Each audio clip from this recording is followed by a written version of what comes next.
We talk about curriculum alignment matrix here. Essentially, this curriculum alignment, or what we call a curriculum map, tries to show how each course aligns to the program. In other words, these courses should not work in isolation. They're part of a teamed activity to help build the student. You should know which courses are doing what types of work for your students. You should also know where students are being introduced to new concepts, where they're being reinforced, and how it is they're improving moving forward. So, in general, if you have a major student learning outcome that you're trying to get after, your major program objectives, and you're waiting until halfway into the curriculum to introduce it, you might want to rethink that. At the same time, if you're only introducing a concept and then you're not having them practice or develop it until the final course, then you shouldn't be surprised if a student becomes rusty or they haven't mastered it.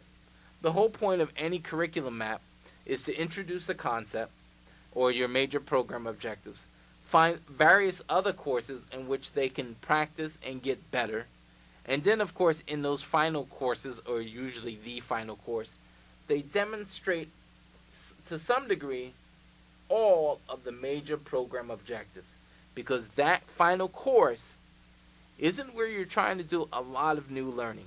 That final course is really where you're trying to sum up the major objectives of the program.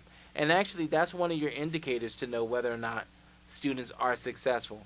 If you're doing what I like to call a lot of new learning in that final course, then that means you missed other opportunities earlier in the curriculum to introduce major planks in your particular program. And so you might have to look at that. And I want to be clear, this is a process. So it's ongoing. Don't think you're going to get it right the first time. And don't think these things don't change over time. That's fine. But you become a learning organization. And again, you're utilizing evidence and you're not just relying on the story. So again, when I start talking about other structures for assessment, you need to have constant feedback from students and employers, in my view, in order to ensure that your students are being successful, or at least have an opportunity to be successful. So at the point at which students are graduating, you should actually be giving them a graduating student survey. And what you want to do with those students that are just leaving, particularly at the undergraduate level, you want to know whether or not they have any plans to go to graduate school. If they do, maybe you can provide some insight. You want to know whether or not they have a job already lined up in their major. And if they don't, you might want to start thinking about ways you can help facilitate that. You also want to know whether or not they had a positive experience both at Kane in general and in your program. Because you might be able to identify some of those major issues and challenges so that you can make those ongoing improvements. Because I can guarantee you, if you don't ask in a survey systemically, the only thing you'll get both what are called the hinges.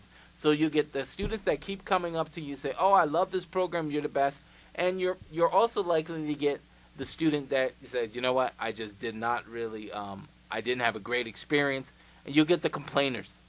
So a survey allows you to have a much sort of broader perspective of students than just squeaky wheels. Having said that, as students graduate, you want to get a sense of how they're moving, transitioning from Kane. That's actually something we probably need to, as an institution, think about. At Kane, we have a course called Transition to Kane. It really is a sort of how to survive college, how to budget your money, this kind of stuff. It's a great course. What we don't have at Kane is a transition from Kane course. And, we might want to think about that as an institution, because I want to try and create a course that allows students, and again, it could also be a one-credit course, that allows students to sort of work on their resume for those 15 weeks, try and think about how they want to go about their job searching, how they want to think about their graduate school. I think this kind of one-credit course actually would have a positive impact of improving student outcome. Because essentially what I would want is Kane students, when they graduate, because again, in the capstone course, they're mostly doing the coursework of the discipline. But I think a transition from Kane really sort of should serve as sort of a blueprint on what you're going to do the next 3 years outside of Kane. What's your plan of attack to make sense of the larger world? And many of our students, because they are traditional age when they graduate, just don't have that plan in place.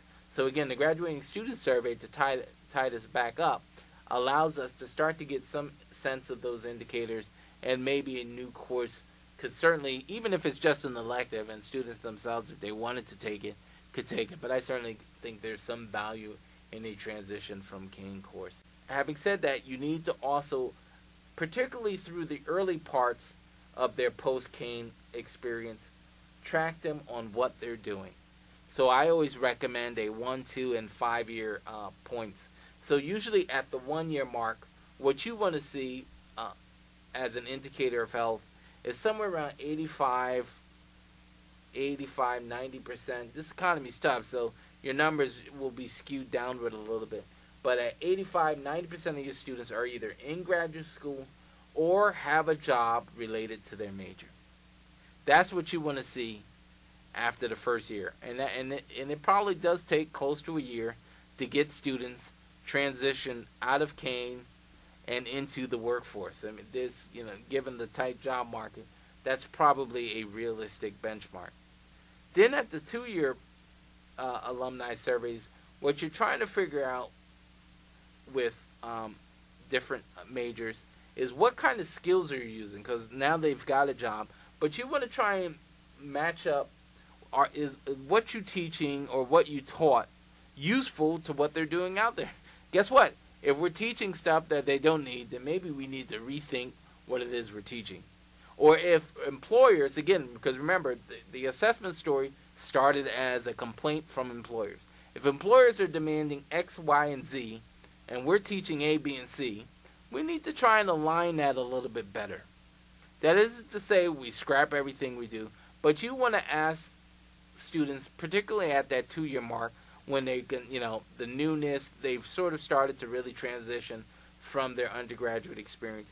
You want to get a sense of what skills are you using, what skills aren't you using. Is there any point, and maybe there isn't, but what are the points that we could have taught better that would have helped prepare you for the workforce? And then obviously, and for your career, not just the workforce, because this is bigger than just having a job. And at the 5 year mark, you're actually looking for something that includes both the 2 year mark, which is what skills you're using, but at the 5 year mark, you actually want to still see, are you still in the career you started out with? There are way too many individuals, they'll graduate with 1 degree, and then after a couple of years, 3 years, you just spent 4 years, 4.5 years, sometimes 5 years, getting a degree. And then 3 years after you spent 5 years getting a degree, you don't want to do that degree anymore. So we certainly want to figure out what's going on with that. So you just spent 4.5 years studying everything to become, to do biology. And now suddenly, 3 years later, you want to be a counselor. Okay, and I want to be clear. It's okay to switch careers, but I want to know how folks are doing relative to the discipline that they study. And again, in assessment purposes, you need to always be asking these questions and gathering data. And obviously, you want an alumni advisory community, some sort of external advisory community. I would prefer that if you have established internships with your discipline individuals, you want to keep them around, maybe talk to them once a year and ask them how are Kane students doing in their internships? What are the skills that they have that they do well, and what other skills do you want them to learn? And finally, you do want to have that curriculum committee that continues to update the curriculum. That includes not just adding new courses, because it's always easier to add a new course, but to look at courses when they start to age, refine those courses, and every now and then, when a course has completely aged, taking it offline. This assessment calendar just simply goes after the idea that every year there's always something to do. Don't try and do all of your assessment in 1 year. That's, again, not simplistic. It's not sustainable. This needs to be an ongoing and continuous system. Beyond just the assessment, you need to have data. Remember early on in this production, I said you need to prove it. You got to show evidence. You should always have evidence of how many students are declared in your major. You need to also know how many students are you graduating. Is there anything we can improve with that? Also, for your course and program, you need to have a collection of all syllabi. You should have a collection of most, if not all, rubrics, and you certainly should have every rubric that is going to be used in a recurring basis as part of a portfolio. And there should be some sampling of collecting finals. And so let me conclude by saying that once you have everything in place, you need to move to action. Assign your duties, get to work, and recognize that this is an ongoing production. Assessment doesn't have to be complicated, but it does have to occur. You can demonstrate that Kane students are successful, but you can't do it with stories anymore. It needs to be done with data, with a process that proves the effectiveness. And again, I want to stress this enough. If there are areas and challenges, assessment allows you to address those issues. It's about being empowered and being a learning organization. Thank you very much. I hope this has been of service to you.